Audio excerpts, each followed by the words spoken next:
Last day in London.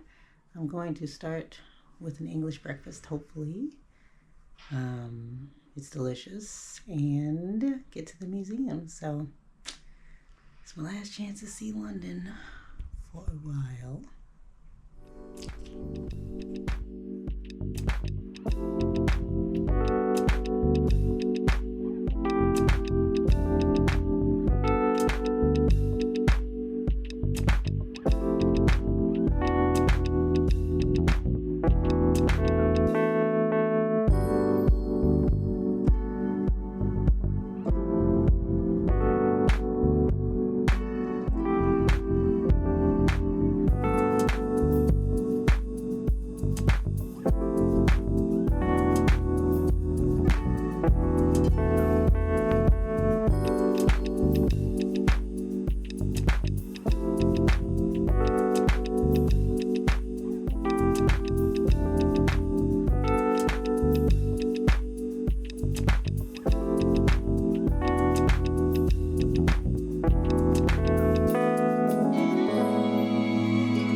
So today was pretty good. I got an English breakfast vegetarian, but there was a sausage piece up there.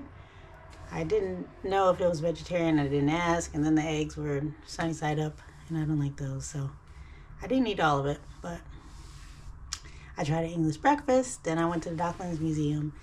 And I really liked that one because it talked about London's role in the slave trade and how it was the fourth biggest dock or port involved with it.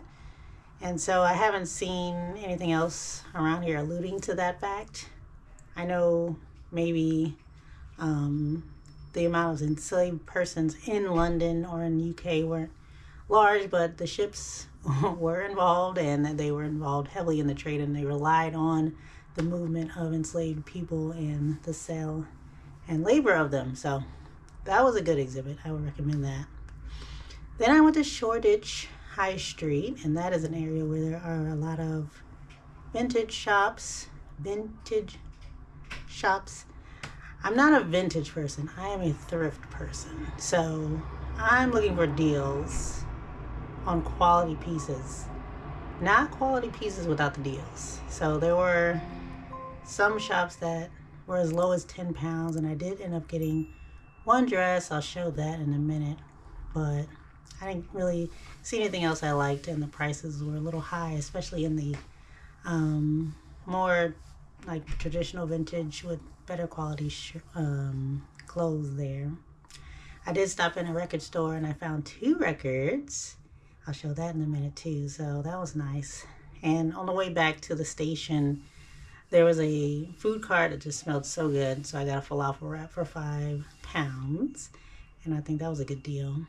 I went to the V&A Museum because I wanted to see the fashion exhibit they had that was like a ticketed exhibit.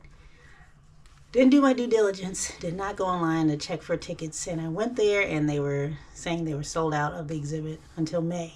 So I wasn't able to see that.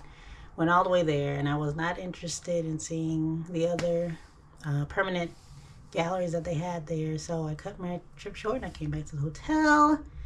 Now I'm going to relax for a little bit. I was able to get a rush ticket for The Producers musical, which is playing right now, and they say it's really funny. It's an American-based musical, so my theory will be proven or disproven today. But I'm looking forward to that, and that'll be kind of the wrap up of my London trip. But let me show you the dress and the records I got. This is a mesh dress, which I did a Google Lens search on this dress. It's a Misguided dress, which is a fast fashion brand. And the thing I didn't like about the vintage shop I went to was they cut out all the tags, so you couldn't tell the brand, the size, or the content of the pieces. So I didn't like that.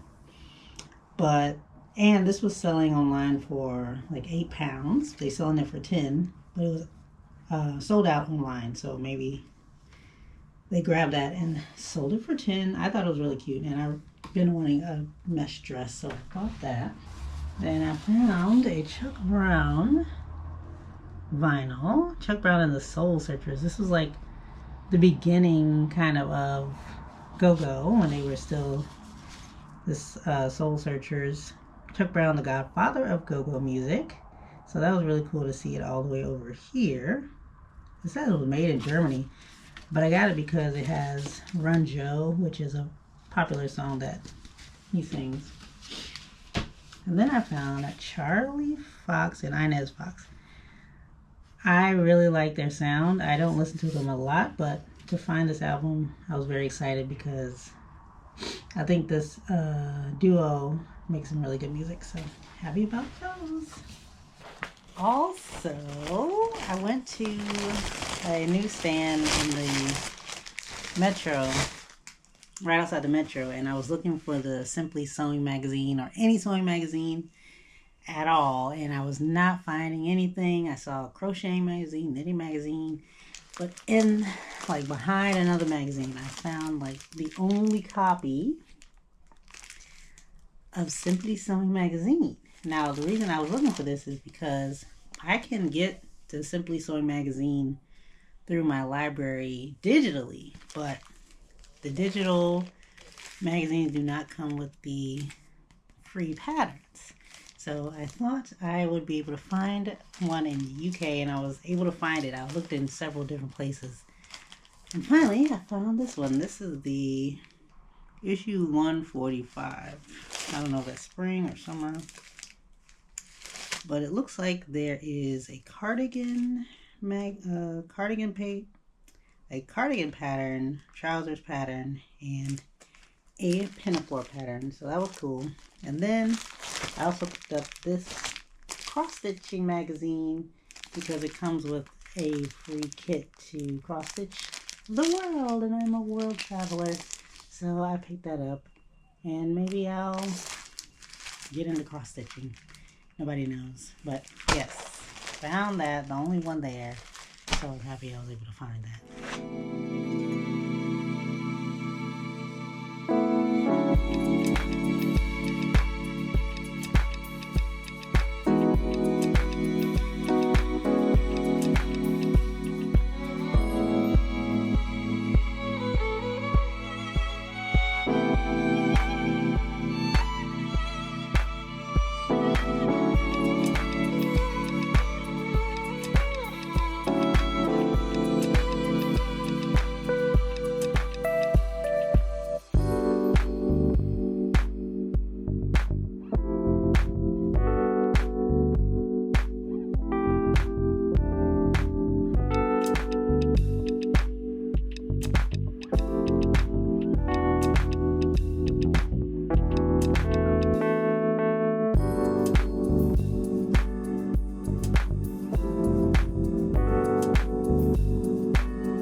All right, I am home from London. I did not update after I left off going to see the producers at the West End.